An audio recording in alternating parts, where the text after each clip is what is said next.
अत्याधुनिक ज्ञान की राह में बदलाव और धर्म के उद्देश्य की बात करते हुए भगवान श्री कृष्ण अर्जुन को ज्ञान का राज बताते हैं।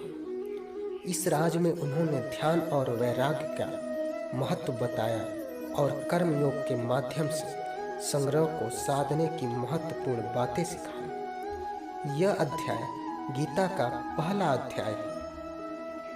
तो आइए जानते हैं अध्याय पहला, अर्जुन विषाद योग। इस अध्याय में अर्जुन ने महाभारत के युद्ध भूमि में अपने संज्ञानक गुरुओं और पितामह भीष्म पितामह के साथ खड़ा होकर युद्ध करने का निश्चय किया, लेकिन जब युद्ध का समय आया तो उसने विवेक शून्य होकर युद्ध के प्रति अनिश्चितता और सम्यर्था का अभिवादन किया। अर्जुन विषाद योग। अर्जुन ने महाभारत के युद्ध भूमि में अपने संज्ञानक गुरुओं और पितामह भीष्म पितामह के साथ खड़ा होकर युद्ध करने का निश्चय किया, लेकिन जब युद्ध का समय आया तो उसने विवेक शून्य होकर युद्ध के प्रति अनिश्चितता और असमर्थता का अभिवादन किया।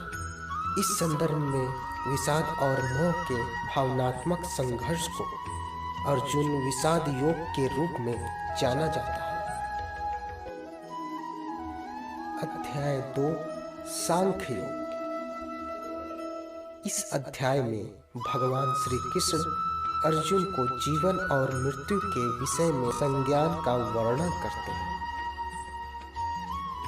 इस अध्याय में भगवान कहते हैं कि जो कुछ जलता है वह अवश्य ही मरता है और जो कुछ मरता है वह नया जन्म लेता है।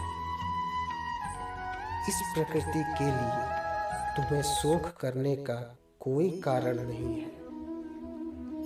भगवान श्री कृष्ण अर्जुन को जीवन और मृत्यु के विषय में ज्ञान देते हैं और उन्हें कर्म योग के माध्यम से संज्ञान करने की प्रेरणा देते हैं। भगवान श्री कृष्ण कहते हैं कि आत्मा कभी ना तो जन्मती है और न ही मरती है, न यह कभी पहले अस्तित्व में थी, न ही यह कभी बाद में होगी। यह अजन्म, नित्य, शाश्वत और पुरातन है, इसलिए शरीर में मरने वाला मरने के बाद नष्ट नहीं होता है। इस प्रकार भगवान श्री कृष्ण ने आत्मा के अमरत्व की महत्वपूर्ण उद्देश्य दिया है। साथ ही उन्होंने कर्मठता का महत्व और कर्मयोग की महत्वपूर्णता को उजागर किया है।